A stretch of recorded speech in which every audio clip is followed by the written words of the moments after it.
சொன்னீங்க சாமி. கேட்டாங்களா? ஏண்டா கேளு சாமி. அங்க என்ன பாக்குற, என்ன பாரு. அங்க பார்த்து சால்ரா பேசக்கூடாதுன்னு சொல்லி சரி சாமி. இங்க பார்த்து பேசு சாமி. கேட்கல. ஆமாங்க சாமி கேட்கல. அப்புறம் என்ன ஆச்சு இப்படி கேளு. சாமி என்ன அது நட்டமாயிடுச்சுங்க சாமி. மாண்டுருச்சு.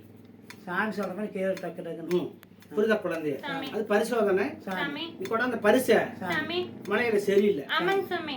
அது நீ கொண்டாந்த பரிசை ஆமாங்க சாமி. மலையில சரியில்லை. ஆமாங்க சாமி. பூசை ஏத்துக்கல. ஆமாங்க சாமி. அப்படிங்குது.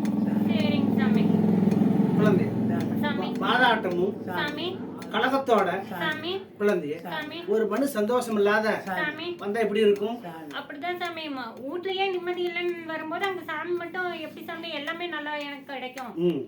புரியுதா குழந்தை? சாமி. நல்ல நிதானத்தில் வரல, ஆமாங்க சாமி. நன்மையாக கொண்டு வரல. ஆமாங்க சாமி. புரியுதா குழந்தை?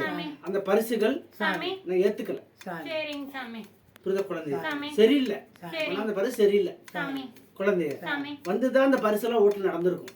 ஆமாங்க சாமி. போராட்டங்கள் இப்ப ஓடிட்டு இருக்குது. ஆமாங்க சாமி. இருக்கட்டுமா பறக்கட்டுமா, சாமி.